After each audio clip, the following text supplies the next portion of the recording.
Continuing to Episode 8, Fate and Mine were seen continuing their journey on horse-drawn carriage.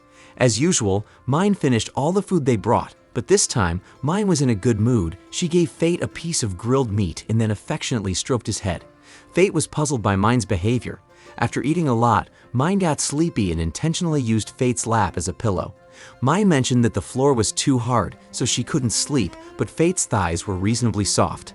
The downside was that Fate tended to ramble. Mine fell into a deep sleep right away. Fate thought Mine behaved like a child. Then, Fate remembered Mine saying she had a specific goal. Fate asked Freed, but Freed refused to answer, only saying that Fate would find out for himself if he continued to be with Mine. Not far behind them, it turned out Roxy's group was taking a short break. They would soon reach Hausen. Before long, they spotted Hausen Castle in the distance. Roxy explained to Miria that the castle used to belong to Aaron Barbados, but was now controlled by a crowned monster, Lich Lord. As they approached, they saw the castle in a very pitiful condition, but Roxy didn't sense the presence of any monsters there. Mugen suggested that the monsters might have been exterminated recently. Shortly after Aaron approached them, Mugen kneeled before Aaron, considering it an honor to meet one of the swordsmen from the 5 great families, the Barbados family. Roxy apologized for their sudden arrival, but Aaron already knew she was Roxy Hart, revealing that he had known her parents for a long time and even named their child. Roxy was surprised because her parents had never told her this information. Aaron then explained why he retired. He lost someone valuable and the reason he fought. Roxy asked if Aaron had successfully eliminated Lich Lord. Aaron confirmed it and mentioned that he wasn't alone. Someone fought with him to eliminate Lich Lord. Miria expressed her desire to meet that warrior now. Roxy asked who the warrior was since she needed to report the disappearance of Lich Lord and Hausen to the capital. Aaron said he couldn't mention the warrior's name, as per the warrior's request not to reveal it when asked about him. Roxy understood and sought permission to proceed to the next destination. Aaron guessed that Roxy wanted to go to Gallia. Roxy was surprised because she hadn't mentioned her goal. Aaron knew because there was no other reason for a young holy knight like Roxy to come from afar. Aaron suspected that Roxy was sent by the Vlaric family, but Roxy denied it, stating that she volunteered. Aaron knew that they forced Roxy to do it. The Hart and Barbados families were a nuisance to them. Roxy firmly stated that she only inherited her father's desire to protect the people, no matter what. Hearing this, Aaron was shocked because he just learned that Mason, Roxy's father, and his friend had passed away. Roxy could only nod, and that's when Aaron offered to train Roxy. He would teach her how to fight in Gallia. Roxy happily accepted the offer. Aaron and Roxy then sparred with swords. Aaron felt Mason's teachings in Roxy's fighting style. They continued training because one of Roxy's goals was to become stronger. Elsewhere, Fate and Mine have arrived at a place that looks severely devastated, with numerous ruins of buildings scattered around. Fate asked Mine, "What place is this?" Mine replied that it was her birthplace. She explained that although she had been taken to the capital since birth, this place held sentimental value for her. Greed chimed in, questioning if Gallia hadn't been in ruins for 4,000 years. However, Mine abruptly walked to a specific location and observed a large cocoon. Greed then explained that it was a chimera, a biological weapon created in ancient Gallia, formed by combining various monsters. It was considered the worst failed product that should have been terminated. Mine declared that Fate had a debt to pay. He had to defeat that creature. Fate scanned the monster in front of him and noticed its extraordinary stats. However, he couldn't see its skills due to detection errors. Greed explained that the unstable status was a result of combining various monster skills. Mine added that the chimera was still premature, making it possible to defeat. Fate asked what he should do, and Mine replied that as long as the chimera had its soul, it wouldn't die even if killed. Fate speculated that his gluttony skill could devour it, and Mine affirmed, stating that Fate's skill was the most sinful among the 7 deadly sins. Mine initiated the attack, leaping towards the cocoon and striking it with her large axe. The chimera awakened and emerged from its cocoon. However, within the monster's body, Fate saw the figure of a human girl with red eyes similar to his own. Mine instructed Fate to avert his gaze as it was the monster's intimidation.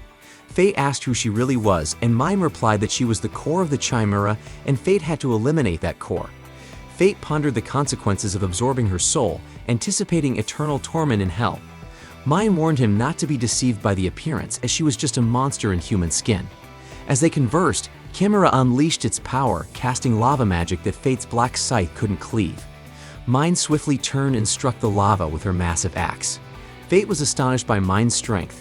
Mine then leaped, slamming her axe into Chimera's hand, severing it. From a distance, Fate shot his petrification arrow, hitting Chimera's leg. Unexpectedly, Chimera displayed incredible regenerative abilities, recovering in the blink of an eye. Fate observed Mine continuously striking Chimera with her axe, noticing that her attack power had increased. Greed explained that Mine's axe, Sloth, would become heavier and stronger with each swing.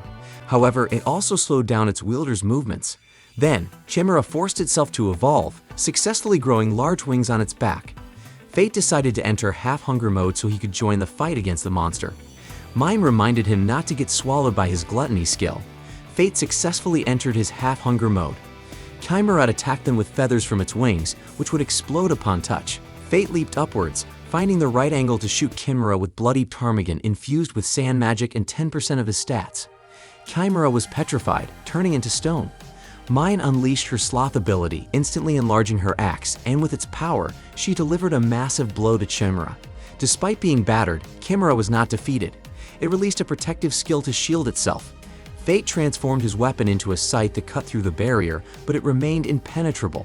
Greed ordered him to find the weak point in the magic, and upon another strike, the barrier shattered.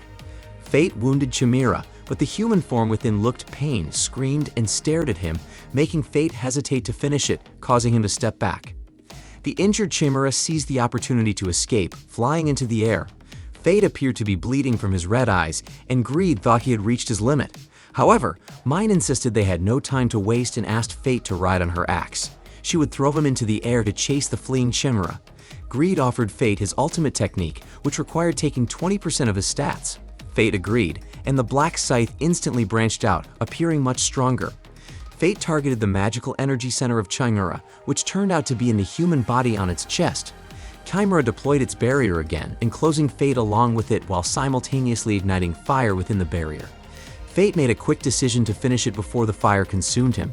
His black scythe pierced directly into Chimera's magical energy center. As the human body within Chimera and Fate locked eyes, Fate saw something unusual. He thought his mind-reading skill might be acted at that moment. He saw children and an adult man.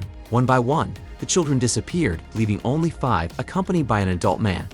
There was also a child resembling Mine and a long-haired girl embracing at that moment.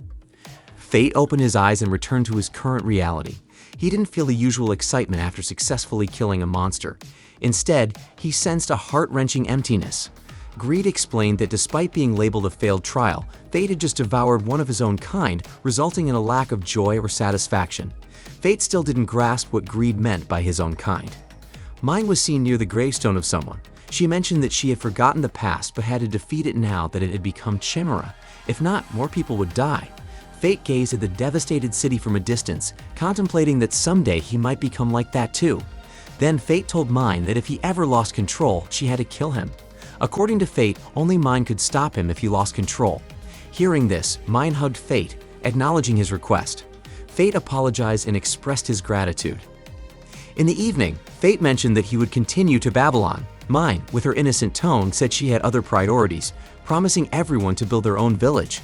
Mine casually predicted that Fate would die before they met again, surprising Fate. Greed then revealed Fate's third form, the magical shield. They both left the place. Later, Fate reached Babylon, a defensive city separating Gallia from the capital.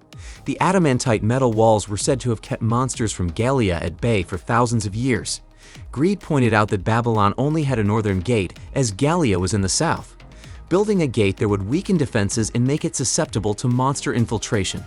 Fate admired Greed's knowledge and learned that Greed's previous user had been to Babylon. Fate asked if the previous owner also had the skill of deadly sin, and Greed confirmed, explaining that the previous owner died, leaving him alone. Greed mentioned the inevitability of human mortality and the difficulty of dealing with death. Fate agreed, then asked if Greed couldn't die. Greed replied that the weapon of mortal sin couldn't be destroyed, a revelation that surprised Fate. They entered Babylon, and Fate was shocked by the food prices, which were 5 times higher than in the capital. Simultaneously, Roxy's group arrived at the same place, warmly welcomed by the locals. Amidst the crowd, Fate sensed something strange, wondering if it was just his imagination. A girl walked away from the crowd, saying that Roxy would die there. Episode 8 concluded at this moment.